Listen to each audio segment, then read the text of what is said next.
Hello and welcome everyone to AUM Finance Podcast. This podcast discusses the first principles of investing and is for informational purpose only. We intend to add to the body of knowledge. Please consult your financial advisor before taking any investing decision. Hi everyone. Today we shall learn and understand the eighth wonder of the world, the power of compounding. And I assure you that nobody would have talked about compounding the way Nirav does in today's episode. Nirav, we've been having a lot of delay, procrastination, I don't know what to call it, but we were thinking about for it for a long time to start our podcast. And finally we started last week. So amazing, I'm really feeling happy about it. Same here.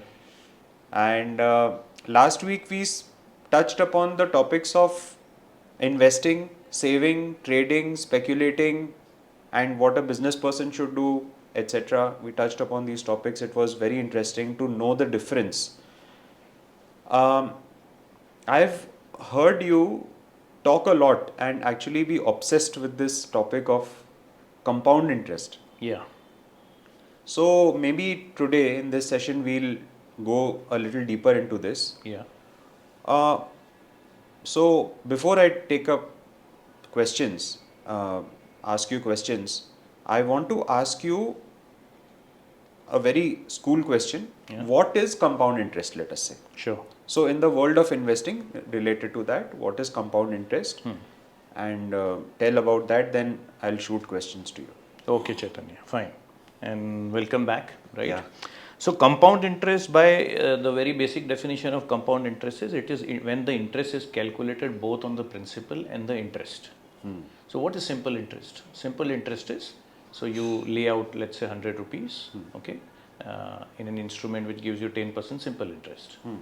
Okay, yeah, or let's take the example of a saving account which gives you 3.5%, 4%.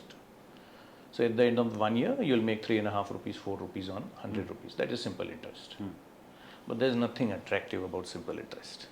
Okay.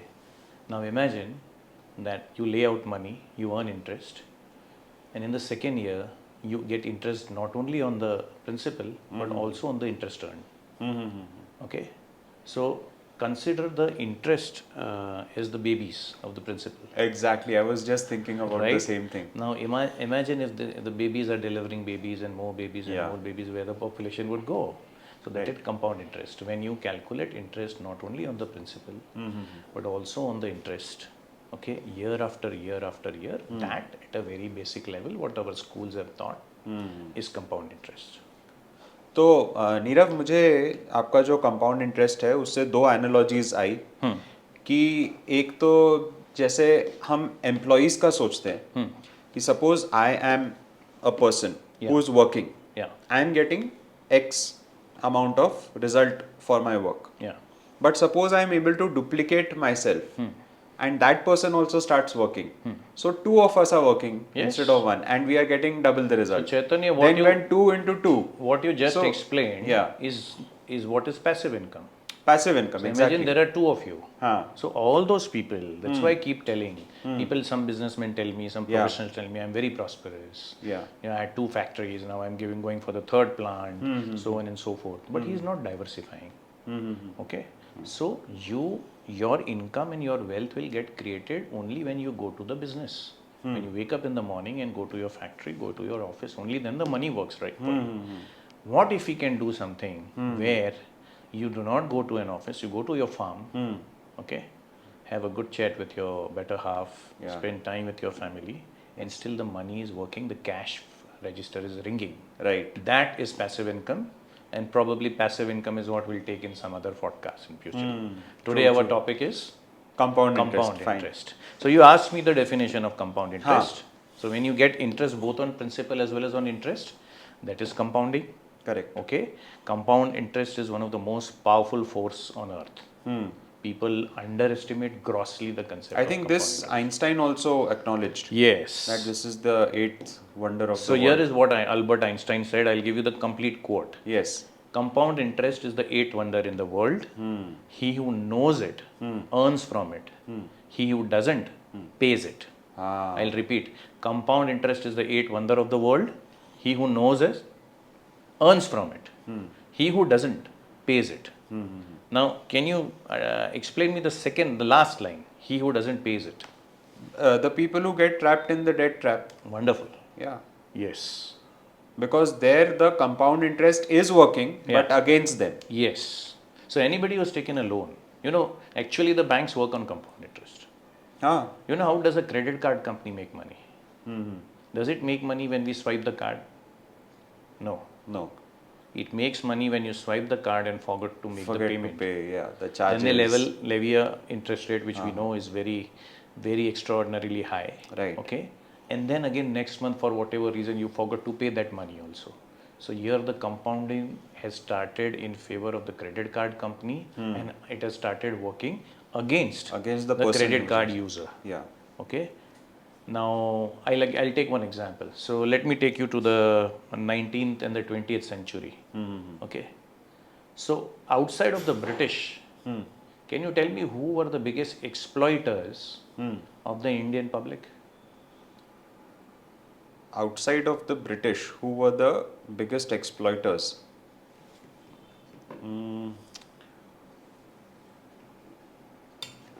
I don't know. The landlords. Okay. Okay. The Indian landlords themselves. Indian landlords. Okay. So the landlords, okay, people, the bhumihars, people who had huge amount of land, and I am saying for some of them, okay, not all. Not generic, Not, but it is. So some of the landlords and some of the farmers, okay, the farmers had piecemeal land and the landlord started acquiring the land. Sometimes the farmer had a problem, the peasant had a problem, and he would go to the landlord and take a loan, and landlord had somebody known as a munim.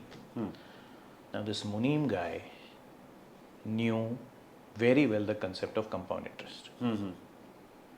So the small peasant will take a small loan because he didn't have a contingent, they didn't understand the concept of contingency fund, and they didn't have that kind of a surplus to create a contingency fund. He'll go to the munim and to the landlord. The munim will tell him that this itna interest lagega. The interest actually were very, very high.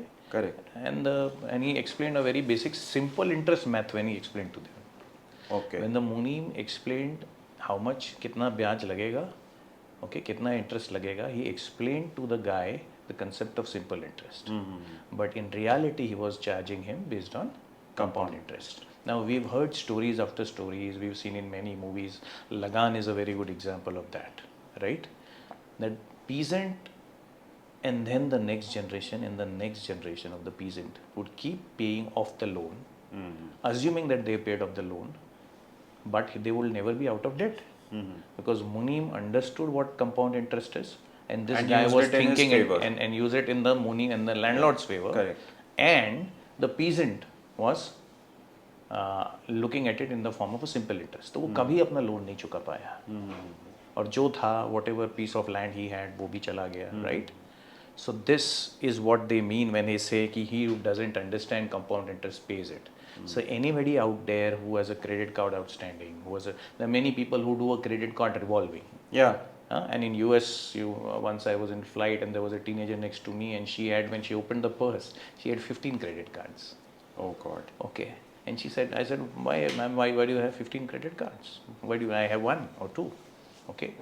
And the teenager said, sir, whenever I need the money, my dad does not pay me the pocket money on time. So I use one credit card to pay other credit card. And I see that this trend starting here in India, which is very unfortunate.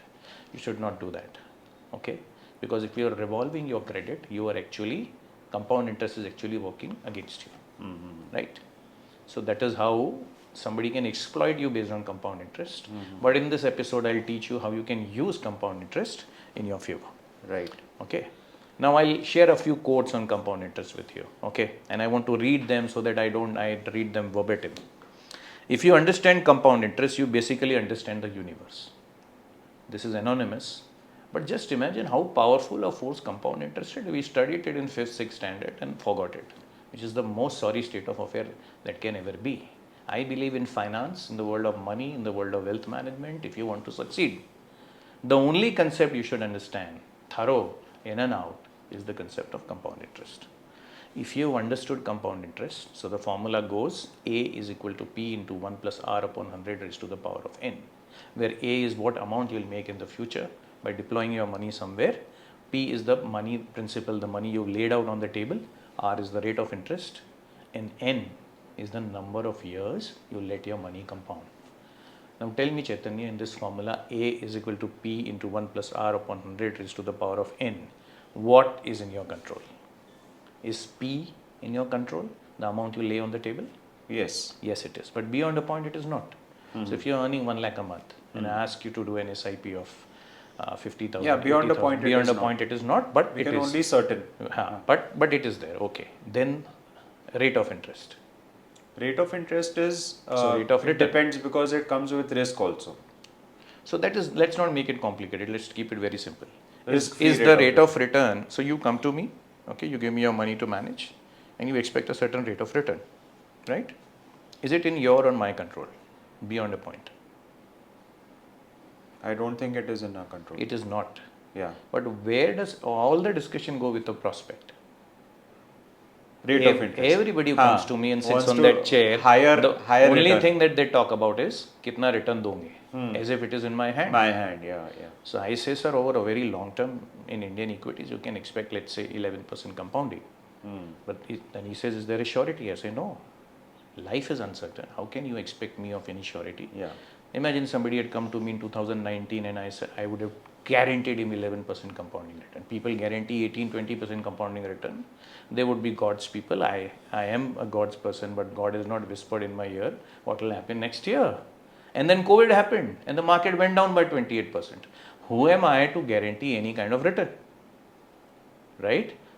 Yes, I can say that last 20-30 years, and we'll talk at the end of the session what happened to Sensex actually, right? So I can say with some amount of probability, there's a possibility that if you remain invested in something like equity, using equity mutual funds, if you take professional help, if you don't churn your portfolio, then you can expect 11, 12, 13% compounding return from Indian equities. You can expect over a very long period of time, more than 5, 7, 10 years. That much I can say. So now we have understood P is in your control, the amount you lay on the table, your principal, but beyond a point, even that is, if you earn 1 lakh and if I ask you to invest 1.1, you cannot invest. Naturally. Okay? And then out of 1 lakh also, there are certain savings that you have to provide for. Correct. So P is in your control. लोग वो भी नहीं करते हैं कि if you're earning 1 lakh, you should be able to save 20-30,000 a month. If you're not saving, then whatever little is in your control, you're not working here. I think I know where you're getting at. Yeah, now you come to the to N. So I am Nirav, I am N, right? So the only thing in your control, Chaitanya, is N. Yeah. And no discussion. So I've had 750 families. Nobody talks about N. How many years are you going to remain invested? Beyond a point, even that is not in your control. But amongst the three, if you can control something, if you can tell me, so like you tell me, look, I am giving you money for a decade, at least. Yeah, that should be the first question. That should be the first question. When the capital is deployed. Yeah. So you come and you tell me, what's your time horizon? What's your time horizon? And you stick to it. So you should concentrate on N. Everything else takes care of itself. Amount automatically compounds. If you have put in an adequate amount of principal, it's my job to give you a certain level of rate of return, the R. But then those are possibilities and probabilities, there's no guarantee. But we know that Indian equities, and equities, especially Indian equities, have given double-digit return. Now that double-digit can range anywhere, but then they've given return more than the traditional form of investment. So I know I can compound your wealth at double-digit return, provided you stick to your goals, you stick to your promise, okay? And we invested for a long period of time. Now, let me share one quote with you. My wealth has come from a combination of living in America, some lucky genes, and compound interest. Can you repeat that, please? My wealth has come from a combination of three things. Living in America. I was lucky that I was born in United States at the time that I was born. Some lucky genes. So this guy is attributing his success to luck also, and compound interest. My God. He associated his entire success to only three things. In fact, let me tell you, This sounds like your guru. This. You nailed it. So it's none other than Warren Buffett. Warren Buffett. So Warren Buffett attributes his success to three things that he was born in. He said, I was lucky to be born in America. I was lucky to be born in the 1920s. I was lucky to be born a male. I was lucky to be born a white male.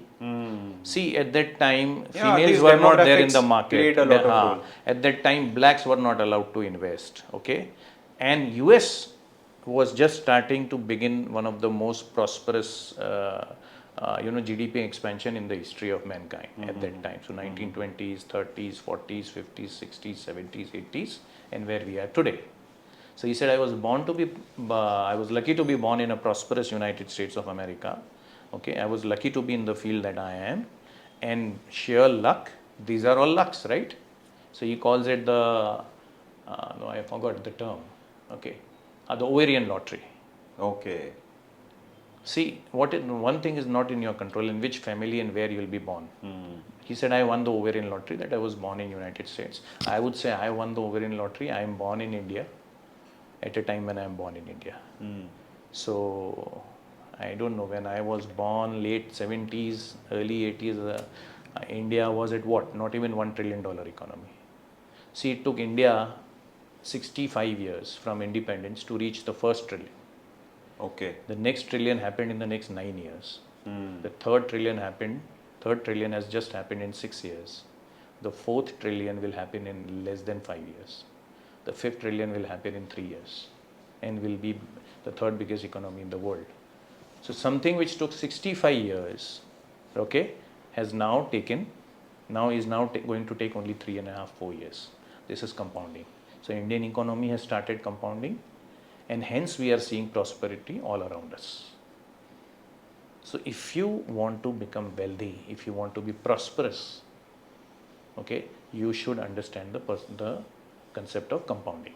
Awesome. And hence we are spending an entire podcast only on this subject. Amazing.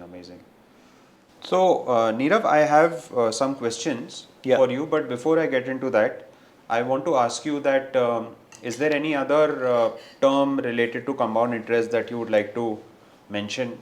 Yeah. Sure. So there is this rule of 72. Rule of 72, yes, naturally. Okay, so the doubling rule? The doubling rule. So if you want to find out, if I tell you I am going to compound your wealth till 10%, let's say, so you'll ask me in how many years my money will double. So you divide 72 with the rate of interest, 10%, correct, which is 7.2. So 7.2 is the number of years, but at 10% compounding, you'll double the money. Is it a thumb rule or is it something accurate? It's fairly accurate. It is fairly accurate. Right. It is fairly accurate. There are other rules also. We'll discuss it in some other episodes. Right, okay. Right. Another way is you can reverse it. You can also. So if you say I want to double my money in 5 years, so you divide 72 by 5. Okay. And whatever answer you get, that is the amount of compound interest you should have to double your money in 5 years. It can be used both ways. Okay. You can get the expected rate of return also and expected number of years. Yes. Both things. Okay. Yes. That's very interesting. 72 is the numerator. The denominator, if it is the compounding rate, then the answer is the number of years in which the money will double. Right. Okay. And if you put the denominator as the number of years, you decide I want to double my money every 5 years, then it will give you an answer. It will throw you an answer in what compound interest you should aim for in order to get. So emotionally, how does this become useful to the investor? For example, as you said that the rate of interest is not in our hands a lot of times. Rate of return, yeah. Rate of return. Yeah. So let us say 11%. I'm targeting 11%. So when I say 72 divided by 11, whatever that figure might be, 6.5. Yeah. Also 6.5 years. So does this rule tell me that I will need to be prepared emotionally for 6.5 years time horizon for my money to double? Yes. I shouldn't expect my money earlier than that. 100%. I know. But it can. So life is not math. Okay, but math is life. Okay. So life is not math. Life doesn't work in a picture perfect manner, right? But then it gives you a ballpark. I mean, if you are investing with me, let's say you come to me for saving for your children's education, right? We should have some planning. If you take the Samruddhi Expressway and if you're planning to go from Nagpur to Bombay, okay, you have a fair amount of idea of what time you are going to reach. In real life, does it happen? Do you reach in exactly the same time? Never. No.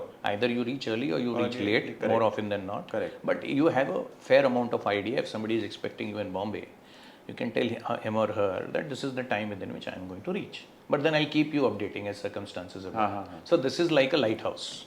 Rule of 72 is like a lighthouse. Right. Okay, fine. You are saying Indian equity is going to compound at 11%. Okay. So if we compound at 11%, 72 divided by 11. Okay. So around 6, right? 6.5 years, you expect your money to multiply. That is the rule of compounding. Clear about that? Yeah, very clear. Yeah. This reminds me of one more thing about why the investment avenues are called investment vehicles. When you took the analogy of Samriddhi Express, Yeah. some people are going in faster cars, some people are going in slower cars. Yeah. So they have different vehicles, and when we compare this, it brings us to the analogy of investment vehicles. That Yes. Which vehicle are you choosing? Are you choosing And a tech? let me tell you, it's not necessary that a person with a faster car will reach Bombay faster. Yeah, That is life. right. Okay, he They can bash. and that is what is happening accident. also on the highway also, right? Yes. So anything People are can going happen. after speed. Just, they are not getting their air checked, yes. tires checked. Yes. So all this can be related to our investment. And the fact that it is in your mind that I am a very good driver, which you are overrating your driving skills, and I have a very good car. So as I say, if you go in a crowded lane, even if you have a Ferrari and you are an expert Ferrari driver, you have to respect that it is a crowded lane, and you have to also drive at 20 ka speed. Maybe a person walking will go ahead of you. Correct. Okay, so you have to adapt to the circumstances, right? Now, do you know what happened in Australia? What is bothering Australia recently? No idea. No idea? Okay. Tell me. So Australia has an enemy. You know who the enemy is? Australia Australia as an enemy. Australia has an enemy, and Australia is very, very, very bothered with this enemy. So the enemy is rabbits. Okay. So the rabbit population in Australia has mushroomed to a level that they've become a nuisance for Australia. Okay. And mind you, in Australia, just like US, people have guns, people have farms, they keep killing the rabbits every now and then. Nobody stops them from doing it. But the rabbits have become so commonplace that it is a very big nuisance. They are eating their food crops. Okay, it has become one of the biggest economic problem for Australia. Just imagine. I think one reason is because they are having a geometric progression, exponential progression, growth. Yes. And secondly is that there is no kind of a limit, I think. There is no species which is limiting the rabbit growth. So in the year 1859, let me take you to history once again. In the year 1859, one gentleman, there were no rabbits in Australia. So Australian climate is such that rabbits were not there earlier. So in 1859, there was this one gentleman who brought 13 rabbits from Europe to Australia. He imported those rabbits. And then he let them go everywhere around the field and all. Okay. Now, 5 years later, they grew to 108. See, rabbits mate very fast. Okay. So 5 years later, these 13 rabbits grew to 108. Now it's Australia. What is 108 rabbit? In the 10th year, okay, they grew to 492, 482. Okay. 10 Still years, a very small 10 years, number. still very town. Now in the 20th year, they grew to 9,700. How many rabbits were there initially? 13. 13, okay. Now in the 35th year, can you tell me, 35 years after 13 rabbits were imported in Australia, 35 years later, how many rabbits? 13 rabbits compounded to 9 lakh. 9 lakh. 9 lakh. That's amazing. In 35 years, 13 rabbit mated, and they mated so fast that the population grew to 9 lakh. This is the first 35 years. Now even 9 lakh for a country of Australia's sizes, nothing. They were still not a nuisance. But somebody was pointing out, see, they were very few. 35 years, 13 has grown to 9 lakh. By the way, Chaitanya, let's go to compound interest. So if 13 rabbits in 35 years grow to 9 lakh, what is the rate of compounding? In 35 years. In 35 years. Yeah, so we have to, what is it? We have to. So I'll tell you, it's a bit difficult. See, human mind is not capable of calculating compound interest. You would have got 100 on 100 in your maths, but human mind cannot compute compound interest. I'll tell you example after. Even we are discussing compound interest. We're going to spend an hour on the subject. Yet when I ask you questions on compound interest, our mind is not attuned to geometric progression. Correct. We tend to think linearly. But there are many forces in nature which compound. See, which is the most populous country in the world? Right now, India. Right now, we've just surpassed Correct. China, and nothing to be proud of. I know. 1947, our population was nowhere compared to what we are today. So compounding happened, right? Right. Now, okay. Now let's go to the story of the rabbit. Okay, let's go to the next 31 years. Can you tell me that 9 lakh, another 10 years later would have grown to how much? 9 lakh rabbit, 35 years, 13 rabbit in 35 years grew to 9 lakh. 45th year में क्या हुआ? 9 lakh would have grown to how much? So it's 17.5 million. 1 crore 75 lakh. Baapre. Next 10 years. 10 years later, 55th year, when the first 13 rabbits were imported in Australia, at 17.5 lakh grew to 350 million. 17.5 million grew to 350 million, 35 crores. Let's go 10 years further. Today. Any idea what is the population of rabbit in Australia today? Is it Sir, a billion? it is 10 billion. 10 billion. 1 billion was my wild guess. 10 billion. And it has crossed that. And that has become, and it costs the Australian government a few hundred million Australian dollars every year, and still the rabbits are, they are not able to control the rabbit population. It has gone beyond control. 10 billion. Now, 13 rabbits, okay, imported in 1859, grow to 10 billion today. What is the rate of I just compounded the mating rate, and it has come to 35.25% compounding. 35.25% compounding makes 13. That rule of 72 was only for double. So my calculation, you have to give me another formula. Yeah, I'll do that. So 13 becomes 10 billion if you do not pay attention to it. And if now, even now, I hope somebody in the Australian government understands the compound interest principle. If they don't, I hope they listen to this podcast. It will go beyond their control completely. It is already beyond their control. Killing 9 lakh rabbit is a different ball game. Killing 17 million rabbit is a different ball game. And trying to control 10 billion rabbits is a different ball game. Could I have given you a better example of compound interest? Yeah.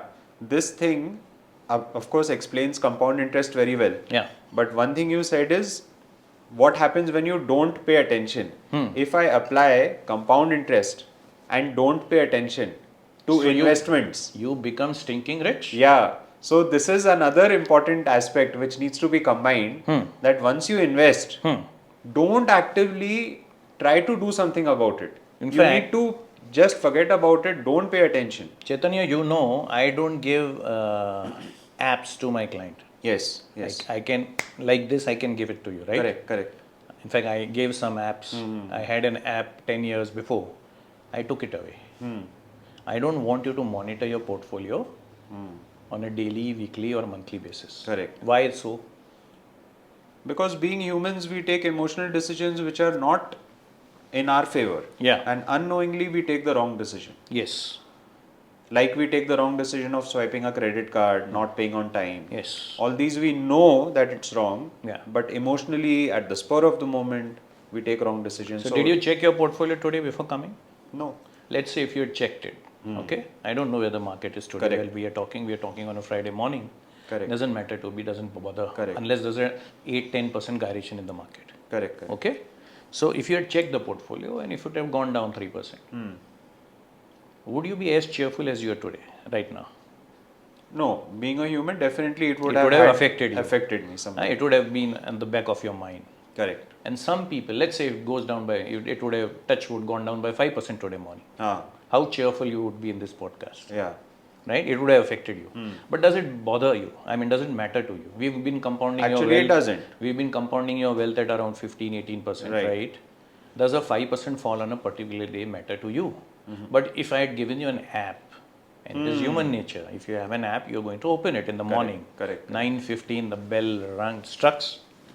9:15, and then you open the app and you see the portfolio down 5%.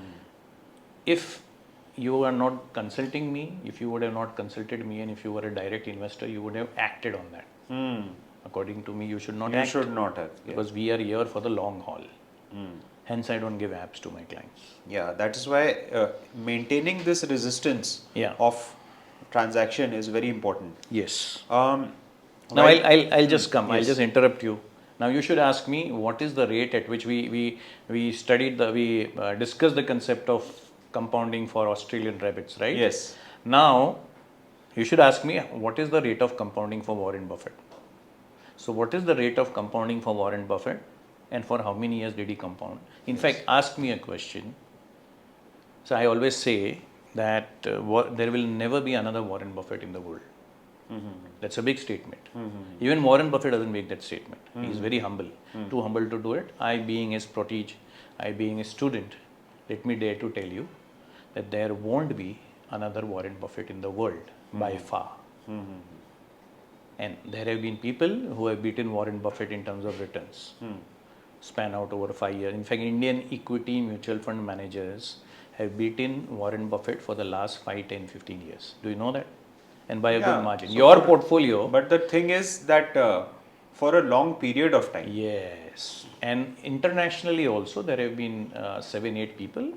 Every decade, there has been 1, 2, or 3 guys who beaten Warren Buffett. But then why don't we know about them? And why haven't they become among the top 10 richest men in the world? What is the answer, Chaitanya? They've exited out at some point. Thank you for listening to the AUM Finance podcast.